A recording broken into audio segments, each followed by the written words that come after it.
Jadi bakteri tertentu bisa meminta makanan tertentu yang membuat kita ngidam dalam tanda kutip terhadap makanan tertentu. Jadi itu kerjanya si bakteri di dalam saluran pencernaan kita. Makanya penting nggak cuma nyukupin, oh udah kok cukupin protein, udah lemak baik, udah serat udah, tapi probiotiknya kurang gitu. Cek probiotiknya. Nggak cuma pola makan, pola tidur juga. Nah, yang suka begadang kadang-kadang akan ngerasa lapar melulu karena kita kurang tidur, terjadi gangguan hormon, hormon kenyang dan hormon lapar, jadi ngaco. Hormon kenyangnya nggak mau keluar, jadi orangnya nggak ngerasa kenyang terus. Hormon laparnya keluar melulu, sehingga orangnya lapar melulu. Coba dicek. Apa-apa tuh ujungnya selalu tidur ya? Tidur itu memang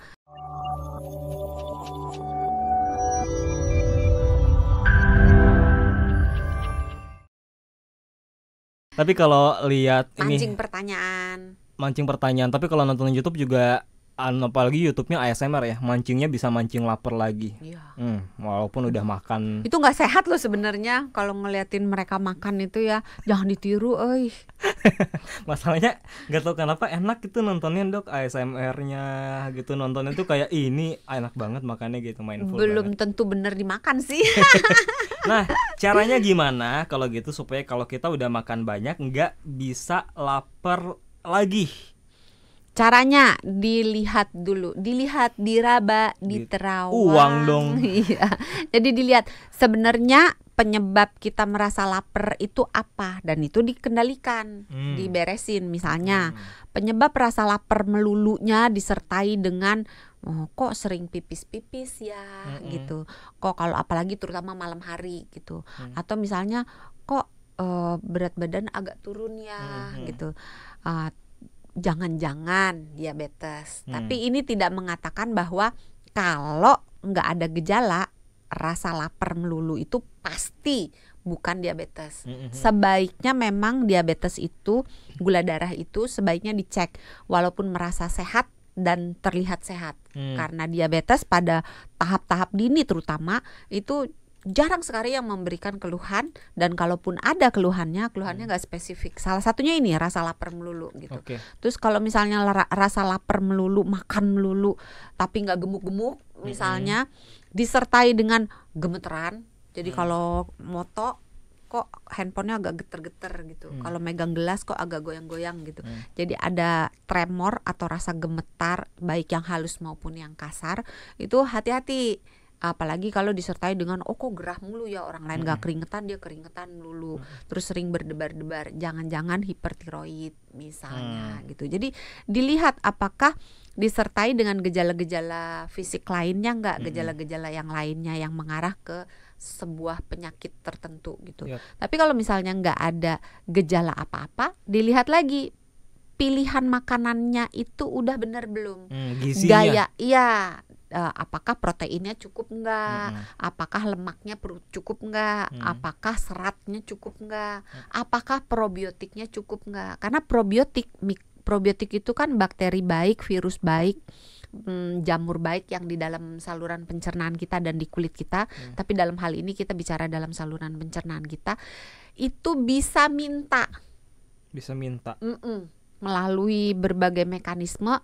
Jadi bakteri tertentu bisa meminta makanan tertentu yang membuat kita ngidam dalam tanda kutip terhadap makanan tertentu. Jadi itu kerjanya si bakteri di dalam saluran pencernaan kita. Makanya penting nggak cuma nyukupin, udah kok cukupin protein, udah lemak baik, udah serat udah, tapi probiotiknya kurang gitu. Cek probiotiknya. Nggak cuma pola makan, pola tidur juga. Nah, yang suka begadang kadang-kadang akan ngerasa lapar melulu karena kita kurang tidur, terjadi gangguan hormon, hormon kenyang dan hormon lapar, jadi ngaco. Hormon kenyangnya nggak mau keluar, jadi orangnya nggak ngerasa kenyang terus. Hormon laparnya keluar melulu, sehingga orangnya lapar melulu. Coba dicek. Apa-apa tuh ujungnya selalu tidur ya? Tidur itu memang kalau kayak kita punya handphone harus dicas kan. Iya. Kalau kita handphone nggak dicas kan ngadat kan. Sama badan kita juga begitu. Sebenarnya, saat kita tidur dicas. Semua topik kesehatan yang saya bahas sama Dokter Santi 2 tahun terakhir ini tuh pasti ujung-ujung itu selalu penyebabnya kurang gaya tidur hidup. Sama makan.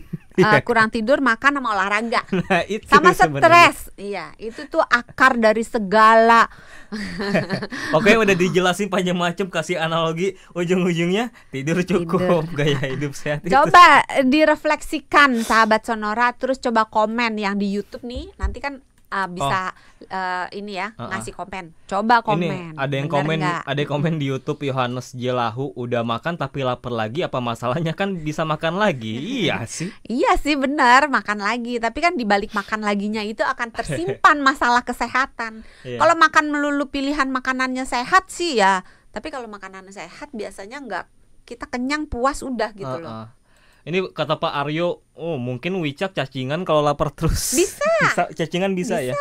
Okay. Cacingan itu pada awal-awal bisa menimbulkan rasa lapar terus-menerus. Pada akhirnya ketika si jumlah cacingnya udah ngekos di dalam itu udah tambah gede, tambah sesek, tambah padet gitu, udah kayak pemukiman kumuh.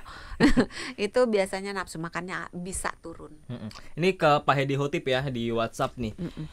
Usianya 62 tahun, ada diabetes, tapi terkontrol, konsumsi metformin 500 gram 2 kali sehari. Kalau tengah malam sering terasa lapar, makan malamnya jam 7 malam, Dok. Perutnya sering bunyi keruyukan dan keroncongan padahal habis makan. Kayaknya lemak saya diambil oleh sel untuk energi. Itu karena diabetes kah yang saya alami? Iya, terima kasih Pak Hedi Hotip. Selamat malam Pak Hedi Hotip. Memang pada diabetes salah satu cirinya, terutama pada saat gulanya tidak terkendali, itu rasa lapar yang datang terus-menerus, terus rasa ingin berkemih, terutama di malam hari yang akan mengganggu tidur. Nah, ingat tadi, kurang tidur akan bikin orangnya lapar terus gitu. Jadi kalau misalnya dia diberi metformin 2 kali 1 dan baru 1 macam obat gitu ya, coba dicek pola makannya udah bener belum, kebanyakan karbohidrat nggak, kurang lemak baik nggak, kurang protein nggak, kurang serat nggak gitu ya, dicek ya. Kalau terus dicek gulanya terkontrol nggak, kadang-kadang gula itu petunjuk gulanya nggak terkontrol, jadi orangnya lapar melulu gitu. Coba dicek ya Pak Hedi Hotip. Siap, semoga dicek habis ini Pak Hedi Hotip ya. Ada Ibu Nur dari Pekalongan. Ibu Nur usianya 60 tahun. Oh, kalau Ibu Nur bukan habis makan lapar lagi, Dok. Nggak lapar, tapi habis makan hawanya malah ngantuk. Kenapa ya? Iya, selamat malam Ibu Nur. Itu karena gula juga nggak sih, Dok? Pertanyaannya bisa karena gula, bisa normal. Oh, oke. Kalau nggak gula normal, kenapa hawanya bisa ngantuk tuh kayak Ibu? Biasanya kebanyakan porsi karbohidratnya. Oh, kebanyakan nasi tuh ya misalkan. Kebanyakan nasi, kebanyakan roti, atau nasi temennya mie, nasi temennya bihun, nasi temennya kentang. Jadi kan jadi kita tuh lebih baik kalau makan lebih banyakin lauk ya, mending ya daripada nasi ya, Dok ya. Enggak banyak sih, maksudnya mencukupi. Karena susah juga kalau kita bilang terlalu banyak, karena terlalu banyak protein, walaupun protein itu baik ya, terlalu banyak makan protein itu bisa memberatkan ginjalnya gitu, bisa memberatkan anggota tubuh yang lain. Jadi pas-pas aja. Kebutuhan protein itu kurang lebih 1 gram per kilogram berat badan per hari. Dan jangan dikumpulin ya. Maksudnya gini, kita butuh proteinnya misalnya sebesar 1 dada ayam gitu. Terus kita kumpulin, dada ayam kan kiri kanan ya, kita kumpulin dalam 1 kali makan. Nah, itu tidak terlalu efektif dibandingkan dengan kebutuhan protein kita bagi jadi 3 kali makan atau 2 kali makan. Oke, jadi solusinya perbaiki si porsinya untuk Ibu Nur. Lagian kalau ngantuk mending tidur aja, ngapain makan. Jangan, kalau misalnya jalan keluarnya, kalau misalnya Ibu Nur abis makan ngantuk, coba jalan. Karena ketika kita olahraga, terutama menggunakan tungkai bawah, entah jalan, entah sepeda gitu ya, entah naik turun tangga, pokoknya kalau kakinya dipakai, itu tuh penggunaan gula akan menjadi lebih banyak gitu, sehingga akan memancing rasa ngantuknya berkurang. Terus dicek ya Bu Nur, kalau misalnya sering ngantuk melulu, cek gulanya, jangan-jangan ada masalah. Makin banyak nih pertanyaannya. Boleh dijawab Mas cepat Denny ya. Di Tangerang, bisa dijelaskan jenis lemak baik? Ya, terima kasih Mas Denny pertanyaannya. Lemak baik itu adalah lemak tidak jenuh. Ada yang rantai tunggal, ada yang rantai ganda. Terus macam-macam makanannya. Bisa di ikan berlemak, bisa di kacang-kacangan, bisa di minyak zaitun, bisa di alpukat gitu. Nanti di search aja sumbernya. Tapi kalau lemak yang jahat itu biasanya lemak jenuh sama lemak trans. Oke. Terakhir deh ini ya, ada Pak Gundolo, tiap hari makan 4 kali, pagi, siang, sore, jam 2-an, dini hari, tetap rasa lapar. 4 kali makan tuh nasi dokter, bukan ngemil atau makan mie.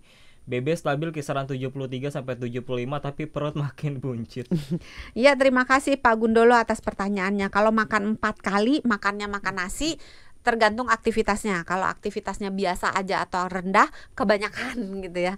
Terus kembali lagi lihat proporsi nasinya, proporsi proteinnya, proporsi lemak baiknya, proporsi serat dan karbohidratnya cukup nggak. Kadang-kadang haus juga bikin lapar mulu. Jadi cek minumnya kurang nggak gitu. Every man's problem is perut buncit Pak Gundolo, jadi jangan khawatir. Enggak lah, perut buncit itu bisa diatasi dengan melakukan olahraga, melakukan perbaikan pola makan, dan kembali lagi cukup tidur.